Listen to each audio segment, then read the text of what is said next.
ವಿಶ್ವಗುರು ಆಕ್ಚುಲಿ ನಾವೇ ವಿಶ್ವಗುರುಗಳು. America, China ಎಲ್ಲ ಡೈಲಿ ನಮ್ಮ ಹತ್ರ ಬೇಡ್ಕೋತಾರೆ, ಅಣ್ಣ ದಯವಿಟ್ಟು ನಮ್ಮ ಮೇಲೆ ಒಂದು ವಾರ್ ಮಾಡ್ಬೇಡಿ, ನಾವ್ ಹೆಂಗೋ ಮೂಲೆಯಲ್ಲಿ ಬದುಕೊಂಡಿರ್ತೀವಿ ಅಂತ. ಭಯ ಇದೆ ನಾವಂದ್ರೆ. ಏರೋಪ್ಲೇನ್ ಆಕ್ಚುಲಿ ಫಸ್ಟ್ ನಾವೇ ಕಂಡಿಡ್ದಿದ್ದು. ಆ ವಿಷಯನ ಎಲ್ಲರಿಗೂ ಹೇಳ್ಬೇಕಂತ ಈ ಕಡೆ ಬಂದಾಗ ಅದನ್ನ ಕ್ಲೀನ್ ಮಾಡಕ್ ಇದ್ದಿದ್ದು ಇಬ್ರು ಅಮೆರಿಕನ್ ಕೆಲಸದವರು ಅದನ್ನ ಕದ್ಕೊಂಡು ಅಮೆರಿಕಕ್ಕೆ ಹೋಗಿ ನಾವೇ ಕಂಡಿಡ್ದಿದ್ದು ಅಂದ್ಬಿಟ್ರಂತೆ. ಮತ್ತೆ ನನ್ ಮಕ್ಳ ಹತ್ರ ಏನು ವಾದ ಮಾಡೋದಂತ ನಮ್ಮವರು ಓಕೆ ಬ್ರದರ್ ನೀವೇ ರೈಟ್ ಅಂದ್ರು. ಅದಕ್ಕೆ ನನ್ ಮಕ್ಳಿಗೆ ರೈಟ್ ಬ್ರದರ್ಸ್ ಅನ್ನೋದು. ಹೆಂಗೆ ನಾಲೆಡ್ಜ್ ಮಾಸ್ಟರ್ ಸ್ಟ್ರೋಕ್ ನಾವು ಕೊಟ್ರೆ ಮಾಸ್ಟರ್ ಸ್ಟ್ರೋಕ್. ಒಂದ್ ಲಿಂಬೆ ಹಣ್ಣಿಗೆ 3 ಲವಂಗ ಚುಚ್ಚಿ ಅದ್ರ ಮೇಲೆ ಕ್ಯಾನ್ಸರ್ ಅಂತ ಬರೆದು ಯಾರು ಇಲ್ದಿರೋ ಕಡೆ ಹೋಗಿ ಅದನ್ನ ನೆಲದ ಮೇಲೆ ಇಟ್ಟು ತುಳಿದ್ಬಿಡು. 3 days ಅಲ್ಲಿ ನಿಂಗೆ ಯೂರಿನ್ ಮತ್ತೆ ಲೇಟ್ರಿನ್ ಅಲ್ಲಿ ಕ್ಯಾನ್ಸರ್ ಕ್ಲಿಯರ್ ಆಗ್ಬಿಡುತ್ತೆ. ಆಲ್ಬರ್ಟ್ ಐನ್ಸ್ಟೈನ್ ಆಕ್ಚುಲಿ ಇಂಡಿಯಾಗ್ ಬಂದಾಗ ಡೆಲ್ಲಿಲಿ ಯಾರಿಗೋ ಡಿಕ್ಕಿ ಹೊಡೆದ್ರಂತೆ. ಅವಾಗ ಆ ವ್ಯಕ್ತಿ ಆಲ್ಬರ್ಟ್ ಐನ್ಸ್ಟೈನ್ ಗೆ MC ದೂಕ್ಯಾ ಅಂದಂತೆ. ಅದನ್ನ ಕೇಳಿಸ್ಕೊಂಡ್ಮೇಲೆ ಅವ್ರು ಈಸಿ ಕೊಟ್ಟು MC² ಅಂತ ಕಂಡಿಡಿದಿದ್ದು. ನಮ್ ಪೂರ್ವಜರು ಅವಾಗ ಬೈಗುಳದಲ್ಲೂ ಫಾರ್ಮುಲಾ ಇಕ್ವೇಶನ್ ಎಲ್ಲ ಇಟ್ಬಿಟ್ಟಿದ್ರು. ಆಗಿನ ಕಾಲದಾಗ ಹೆಂಗ ಆಗೋದು. ಕೇರಳದಲ್ಲಿ ಯಾಕೆ ಜಾಸ್ತಿ ಭೂಕಂಪ, ಲ್ಯಾಂಡ್ ಸ್ಲೈಡ್, ಪ್ರವಾಹ ಆಗುತ್ತೆ ಅಂತ ಹೇಳಿದ್ರೆ ಅವ್ರು ಜಾಸ್ತಿ ನಾನ್ ವೆಜ್ ತಿಂತಾರೆ. ವಾರದಲ್ಲಿ 1 ದಿನ ನಾನ್ ವೆಜ್ ಬಿಟ್ಟು ನೋಡಕ್ ಹೇಳಿ. 30 ದಿನದಲ್ಲಿ ಕೇರಳ ಜಪಾನ್ ತರ ವರ್ಲ್ಡ್ ಪವರ್ ಆಗುತ್ತೆ. World power.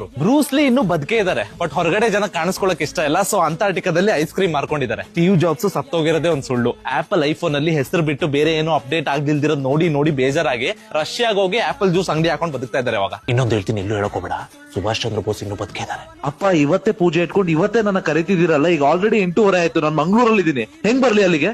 ಬೆಳಿಗ್ಗೆ 8:08 ಮಂಗಳೂರಲ್ಲಿ ಟ್ರೈನ್ ಹತ್ತಿದ್ರೆ 10 ಕಾಲಿ ಬೆಂಗಳೂರಿಗೆ ಬರೋ ಟ್ರೈನ್ ಹತ್ಕೊಂಡ್ ಬಾರೋ. 11 ಗಂಟೆಗೆ ಇರೋದ್ ಮುಹೂರ್ತ. ಎಲ್ಲ ನಾನೇ ಹೇಳ್ಬೇಕು ಇವನಿಗೆ. ಹೊಸ ವಿಷಯಗಳ ಬಗ್ಗೆ ಒಂದು ಅಪ್ಡೇಟ್ ಇಟ್ಕೊಳ್ಳಲ್ಲ ಇವನು. ಆಕ್ಚುಲಿ ನಮ್ ದೇಶನ 99 ವರ್ಷಕ್ಕೆ ಬ್ರಿಟಿಷರಿಂದ ಬಾಡಿಗೆ ತಗೊಂಡಿರೋದು ನಾವು. ಈಗ ಮತ್ತೆ 2047ಕ್ಕೆ ಬಾಡಿಗೆ ಕಟ್ಟಬೇಕು. ಅದಕ್ಕೆ ಟ್ಯಾಕ್ಸ್ ಜಾಸ್ತಿ ಕಲೆಕ್ಟ್ ಮಾಡ್ತಿರೋದು, ಮತ್ತಿನ್ನೇನು ಅಲ್ಲ.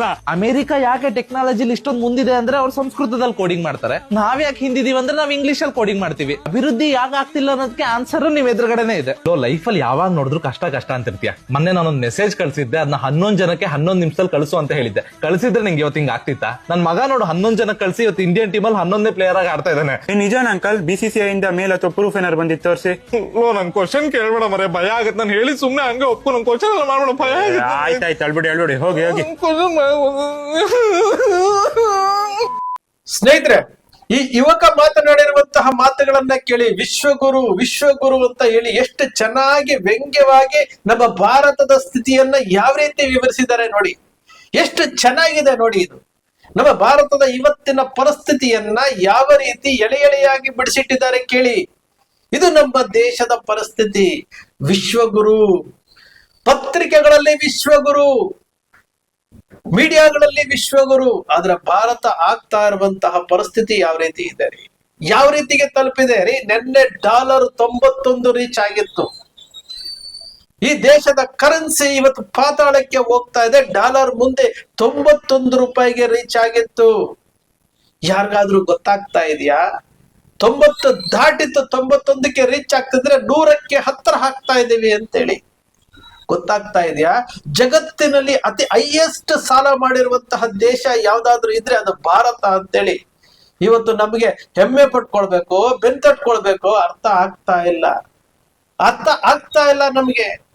ಈ ಯುವಕ ಹೇಳಿರುವಂತ ಅಷ್ಟು ಮಾತುಗಳು ವ್ಯಂಗ್ಯವಾಗಿದ್ರು ಸಹ ಇದು ಪ್ರತಿಯೊಬ್ಬ ಭಾರತೀಯನು ತಿಳ್ಕೊಳ್ಬೇಕಾದಂಥದ್ದು. ಭಾರತೀಯರ ಇವತ್ತು ದಯನೀಯ ಸ್ಥಿತಿಗೆ ಯಾರು ಕಾರಣಕರ್ತರು? ಬೇರೆ ಯಾರನ್ನು ದೂಷಣೆ ಮಾಡಬೇಡಿ, ನಾವೇ. ಈ ದೇಶದ ಸಂವಿಧಾನವನ್ನ ಏನು ನಾವು ಕಾಪಾಡಬೇಕಾದಂತವ್ರು, ಆ ಸಂವಿಧಾನದ ಹಕ್ಕುಗಳನ್ನ ನಾವು ಕೊಲ್ತಾ ಇದ್ದೇವೆ. ನಾವೇ ಕೊಲ್ತಾ ಇದ್ದೇವೆ. ನಮಗೆ ಜೀವ ರಕ್ಷಣೆ ಆಗಿರುವಂತಹ ಸಂವಿಧಾನದ ಹಕ್ಕುಗಳನ್ನ ನಾವು ತಿಳ್ಕೊಳ್ತಾ ಇಲ್ಲ. ಇದು ನಮ್ಮ ದೇಶದ ಇವತ್ತಿನ ಪರಿಸ್ಥಿತಿ. ಇದು ನಮ್ಮ ದೇಶದ ಇವತ್ತಿನ ದುಸ್ಥಿತಿಗೆ ಕಾರಣ. ನಿಜಕ್ಕೂ ಈ ರಾಜಕಾರಣಿಗಳ ಆಟ, ಈ ಅಂಧಭಕ್ತರ ಆಟ ಎಲ್ಲವನ್ನೂ ನೋಡ್ತಾ ಬನ್ನಿ. ಒಂದು ಸಾರಿ ಯೋಚನೆ ಮಾಡಿ, ತಲೆಗೆ ಬುದ್ಧಿ ಕೊಡಿ. ನಿಮ್ಮ ಮನೆಯ ಬಾಗಿಲ ಮುಂದೆ 1 ಇಂಚು ಜಾಗ ಯಾರಾದ್ರೂ ಕಬಳಿಸ್ಕೊಂಡ್ಬಿಟ್ರೆ, ಯಾರಾದ್ರೂ ಒತ್ತುವರಿ ಮಾಡ್ಕೊಂಡ್ಬಿಟ್ರೆ ಯಾವ ರೀತಿ ಕೂಗಾಡ್ತೀರಿ? ನಿಮ್ಮ ಮನೆಯಿಂದ ₹1 ₹2 ಏನಾದ್ರೂ ಕಾಣೆಯಾಗ್ಬಿಟ್ರೆ ಯಾವ ರೀತಿ ಚಡಪಡಿಸ್ತೀರಿ? ನಿಮ್ಮ ಮನೆಯ ವಸ್ತು ಕಾಣೆಯಾಗ್ಬಿಟ್ರೆ ಯಾವ ರೀತಿ ಚಡಪಡಿಸ್ತೀರಿ? ಅದೇ ರೀತಿ ಈ ದೇಶನೂ ಅಲ್ವಾ? ಈ ದೇಶದ ನೆಲ ಇವತ್ತು ಚೈನಾ ಆಕ್ರಮಿಸ್ಕೊಳ್ತಾ ಇದೆ. ದೇಶ ಸಾಲದ ಮೇಲೆ ಸಾಲ ಹೋಗ್ತಾ ಇದೆ. ಇಲ್ಲಿ ತೆರಿಗೆ ಹಣ ಯಾವ ರೀತಿ ಹೋಗ್ತಾ ಇದೆ ಗೊತ್ತಿಲ್ಲ. 25% ಬಡ್ಡಿಗೆ ಹೋಗ್ತಾ ಇದೆ. ನೀವು ಕಟ್ಟುವಂತಹ ತೆರಿಗೆ ಬಜೆಟ್ ನಲ್ಲಿ 25% ಬಡ್ಡಿಗೆ ಹೋಗ್ತಾ ಇದೆ ಅಂತಂದ್ರೆ ಇದರ ಬಗ್ಗೆ ನಿಮ್ಗೆ ಪರಿಜ್ಞಾನನೇ ಇಲ್ಲ. ಅಲ್ಲಿ ಬಿಜೆಪಿ ಸರ್ಕಾರವನ್ನ ಕೇಳಿದ್ರೆ ಕಾಂಗ್ರೆಸ್ ಮಾಡಿಲ್ಲ ಅಂತಾರೆ, ಕಾಂಗ್ರೆಸ್ ಸರ್ಕಾರವನ್ನ ಕೇಳಿದ್ರೆ ಬಿಜೆಪಿ ಮಾಡಿಲ್ಲ ಅಂತಾರೆ. ಇವರು ಇಬ್ಬರು ಮಾಡ್ತಾ ಇರುವುದು ಏನ್ರಿ? ಜನರನ್ನ ಮೂರ್ಖರನ್ನಾಗಿ ಮಾಡ್ತಾ ಇರುವಂತದ್ದು, ಜನರನ್ನು ಮುಟ್ಟಾಳರನ್ನಾಗಿ ಮಾಡ್ತಾ ಇರುವುದಲ್ವಾ? ಇದೇ ಅಲ್ವಾ ಸತ್ಯ? ಎಲ್ಲಿವರೆಗೂ ಈ ರೀತಿಯಾಗಿ ಎಲ್ಲಿವರೆಗೂ ನೀವು ಈ ತರ ಜೀವನ ಮಾಡ್ತಾ ಇದ್ದೀರಿ ಅಂತ ನಮ್ಗೆ ಅರ್ಥವೇ ಆಗ್ತಾ ಇಲ್ಲ. ಪ್ರತಿನಿತ್ಯವೂ ಸಹ ಭಾರತವನ್ನ ಅಭಿವೃದ್ಧಿ ಪಥದತ್ತ ಹೋಗ್ಬೇಕು, ನಮ್ಮ ಭಾರತ ಸ್ವತಂತ್ರ ಆಗ್ಬೇಕು ಅಂತೇಳಿ ಲಕ್ಷಾಂತರ ಜನ ಜೀವದಾನ ಮಾಡಿರುವಂತದ್ದು, ಬಲಿದಾನ ಮಾಡಿರುವಂತಹ ಭಾರತದಲ್ಲಿ ಇವತ್ತು ನೀವು ಆ ಸ್ವತಂತ್ರವನ್ನ ಉಳಿಸ್ಕೊಳ್ಳೋದಕ್ಕೋಸ್ಕರ ಪರದಾಡ್ತಾ ಇದ್ದೀರಲ್ಲ. ಮಾತೆತ್ತಿದ್ರೆ ಹಿಂದೂ ಮುಸ್ಲಿಂ ಅನ್ಕೊಂಡು ಈ ಜನರನ್ನ ಮಧ್ಯೆ ಇರುವಂತಹ ಈ ದೇಶದ ಕಂದಕ ಹೆಚ್ಚಿಸ್ತಾ ಇದ್ದಾರೆ ಹೊರತು ಈ ದೇಶವನ್ನ ತೆಗೆದು ಉನ್ನತ ಮಟ್ಟಕ್ಕೆ ಕರ್ಕೊಂಡು ಹೋಗ್ಬೇಕು ಅನ್ನೋದು ಒಂದು ಕಿಂಚಿತ್ತಾದ್ರೂ ಯಾರಿಗಾದ್ರೂ ಮೈಂಡ್ ಅಲ್ಲಿ ಇದೆಯಾ? ಖಂಡಿತ ಇಲ್ಲ. ಇದಕ್ಕೆ ಮೂಲ ಕಾರಣ ನಾವು ಈ ದೇಶದ 145 ಕೋಟಿ ಜನಸಂಖ್ಯೆ, ವಿಶ್ವದಲ್ಲಿ ನಂಬರ್ 1 ಸ್ಥಾನದಲ್ಲಿ ಜನಸಂಖ್ಯೆನಲ್ಲಿದ್ದೀವಿ. ವಿಶ್ವದಲ್ಲಿ ಅತಿ ಹೆಚ್ಚು ಸಾಲ ಮಾಡಿರೋದ್ರಲ್ಲಿ ನಂಬರ್ 1 ಸ್ಥಾನದಲ್ಲಿದ್ದೀವಿ. ಡಾಲರ್ನ ಮೊತ್ತ ಇವತ್ತು ಅತಿ ಹೆಚ್ಚು, ಭಾರತದ ರೂಪಾಯಿ ಮೌಲ್ಯ ಕುಸಿತಕ್ಕೆ ನಮ್ಮ ಭಾರತ ದೇಶ ನಂಬರ್ 1 ಸ್ಥಾನಕ್ಕೆ 100 ರೂಪಾಯಿ ಗಡಿ ದಾಟ್ತಾ ಇದ್ದೇವೆ. ಭ್ರಷ್ಟಾಚಾರದಲ್ಲಿ ನಂಬರ್ 1 ಪ್ಲೇಸ್ ಅಲ್ಲಿದ್ದೀವಿ. ಬಡತನದಲ್ಲಿ ನಾವು ಇನ್ನೂ ಅಲ್ಲೇ ಇದ್ದೀವಿ. ಇಡೀ ಭಾರತ ದೇಶವನ್ನ ಹಾಡಿ ಉಗಳಿ ಬ್ರಿಟಿಷರು ಭಾರತದ ಮೇಲೆ ದಂಡೆತ್ತಿ ಬಂದಿದ್ದು ಸಾಂಬಾರ್ ಪದಾರ್ಥಗಳಿಗೋಸ್ಕರವಾಗಿ. ಇಲ್ಲಿದ್ದಂತಹ ವಾಣಿಜ್ಯದ ಮೇಲೆ ಕಣ್ಣು ಹಾಕೊಂಡು ಬಂದಿರುವಂತದ್ದು, ಇಲ್ಲಿರುವಂತಹ ಆಸ್ತಿಗಳ ಬಗ್ಗೆ ಕಣ್ಣು ಹಾಕೊಂಡು ಬಂದಿರುವಂತದ್ದು. ಇಂತಹ ಭಾರತವನ್ನ ನಾವು ಸಮೃದ್ಧಿಗೊಳಿಸ್ಬೇಕಾಗಿದ್ದವರು ನಾವೇನ್ ಮಾಡ್ತಾ ಇದೀವಿ? ರಾಜಕೀಯ ಪಕ್ಷಗಳ ಗುಲಾಮಗಿರಿಯಿಂದಾಗಿ ಇವತ್ತು ಮಾಧ್ಯಮಗಳು ಇವತ್ತು ತಮ್ಮ ಶಕ್ತಿಯನ್ನ ಕಳ್ಕೊಳ್ತಾ ಇದ್ದಾರೆ. ಈ ಜನರು ವಾಟ್ಸಾಪ್ ಯೂನಿವರ್ಸಿಟಿಯಲ್ಲಿ ನಂಬಿಕೊಂಡು ಇದನ್ನೇ ಸತ್ಯ ಅಂತ ತಿಳ್ಕೊಂಡಿದ್ದಾರೆ. ಎಚ್ಚೆತ್ಕೊಳ್ಬೇಕು ಸ್ನೇಹಿತರೆ, ಎಚ್ಚೆತ್ಕೊಳ್ಬೇಕು. ನಿಮ್ಮ ಅಕ್ಷರ ಮೀಡಿಯಾ ಸೃಷ್ಟಿ ಮಾಡೋದಿಲ್ಲ, ಕಲ್ಪನೆ ಮಾಡೋದಿಲ್ಲ, ವಾಸ್ತವದ ವಿಚಾರವನ್ನ ವಿಶ್ಲೇಷಣೆ ಮಾಡುತ್ತೆ. ನಿಮ್ಮ ಅಕ್ಷರ ಮೀಡಿಯಾದ ವಿಶ್ಲೇಷಣೆ ನಿಮ್ಗೆ ಇಷ್ಟ ಆಯ್ತು ಅಂದ್ರೆ ಸಬ್ಸ್ಕ್ರೈಬ್ ಆಗ್ಲಿಲ್ಲ ಅಂದ್ರೆ ಸಬ್ಸ್ಕ್ರೈಬ್ ಮಾಡ್ಕೊಳ್ಳಿ, ಪಕ್ಕದಲ್ಲಿ ಕಾಣುವಂತ ಬೆಲ್ ಐಕಾನ್ ಪ್ರೆಸ್ ಮಾಡಿ, ಶೇರ್ ಮಾಡಿ, ಪ್ರೋತ್ಸಾಹ ನೀಡಿ.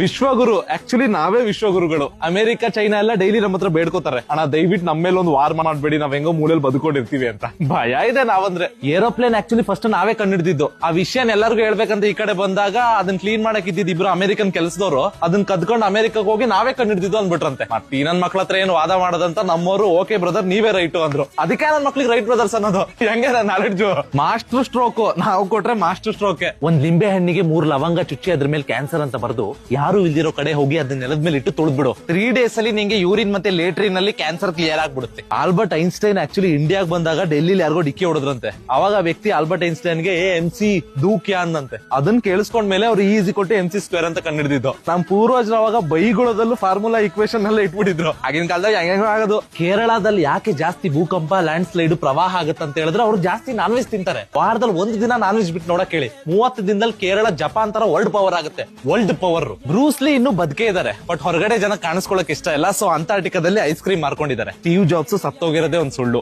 ಆಪಲ್ ಐಫೋನ್ ಅಲ್ಲಿ ಹೆಸರು ಬಿಟ್ಟು ಬೇರೆ ಏನೋ ಅಪ್ಡೇಟ್ ಆಗ್ದಿಲ್ದಿರೋದ್ ನೋಡಿ ಬೇಜಾರಾಗಿ ರಷ್ಯಾಗ ಹೋಗಿ ಆಪಲ್ ಜ್ಯೂಸ್ ಅಂಗಡಿ ಹಾಕೊಂಡು ಬದುಕ್ತಾ ಇದಾರೆ. ಅವಾಗ ಇನ್ನೊಂದು ಹೇಳ್ತೀನಿ, ಎಲ್ಲೂ ಹೇಳಕೋಬೇಡ, ಸುಭಾಷ್ ಚಂದ್ರ ಬೋಸ್ ಇನ್ನೂ ಬದುಕೇ ಇದಾರೆ. ಅಪ್ಪ ಇವತ್ತೇ ಪೂಜೆ ಇಟ್ಕೊಂಡು ಇವತ್ತೇ ನನ್ನ ಕರಿತಿದ್ದೀರಲ್ಲ. ಈಗ ಆಲ್ರೆಡಿ 8:30 ಆಯ್ತು, ನಾನು ಮಂಗ್ಳೂರಲ್ಲಿ ಇದೀನಿ. ಹೆಂಗ್ ಬರ್ಲಿ ಅಲ್ಲಿಗೆ?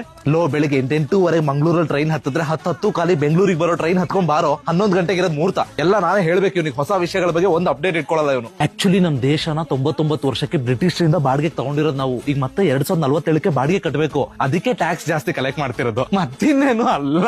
ಅಮೆರಿಕ ಯಾಕೆ ಟೆಕ್ನಾಲಜಿಲಿ ಇಷ್ಟೊಂದು ಮುಂದಿದೆ ಅಂದ್ರೆ ಅವ್ರು ಸಂಸ್ಕೃತದಲ್ಲಿ ಕೋಡಿಂಗ್ ಮಾಡ್ತಾರೆ. ನಾವ್ ಯಾಕೆ ಹಿಂದಿದೀವಿ ಅಂದ್ರೆ ನಾವ್ ಇಂಗ್ಲಿಷ್ ಅಲ್ಲಿ ಕೋಡಿಂಗ್ ಮಾಡ್ತೀವಿ. ಅಭಿವೃದ್ಧಿ ಯಾಕೆ ಆಗ್ತಿಲ್ಲ ಅನ್ನೋದಕ್ಕೆ ಆನ್ಸರ್ ನಿಮ್ ಎದುರುಗಡೆನೆ ಇದೆ. ಲೈಫ್ ಅಲ್ಲಿ ಯಾವಾಗ ನೋಡಿದ್ರು ಕಷ್ಟ ಅಂತಿರ್ತೀಯ. ಮೊನ್ನೆ ನಾನೊಂದು ಮೆಸೇಜ್ ಕಳ್ಸಿದ್ದೆ, ಅದನ್ನ 11 ಜನಕ್ಕೆ 11 ನಿಮಿಷದಲ್ಲಿ ಕಳಿಸು ಅಂತ ಹೇಳಿದ್ದೆ. ಕಳಿಸಿದ್ರೆ ನಿಂಗೆ ಇವತ್ತು ಹಿಂಗ್ ಆಗ್ತಿತ್ತಾ? ನನ್ ಮಗ ನೋಡು 11 ಜನಕ್ಕೆ ಕಳಿಸಿ ಇವತ್ತು ಇಂಡಿಯನ್ ಟೀಮ್ ಅಲ್ಲಿ 11ನೇ ಪ್ಲೇಯರ್ ಆಗಿ ಆಡ್ತಾ ಇದ್ದಾನೆ. ನಿಜಾನ ಅಂಕಲ್? BCCI ಇಂದ ಮೇಲ್ ಅಥವಾ ಪ್ರೂಫ್ ಏನಾರು ಬಂದಿತ್ತು ತೋರಿಸಿ.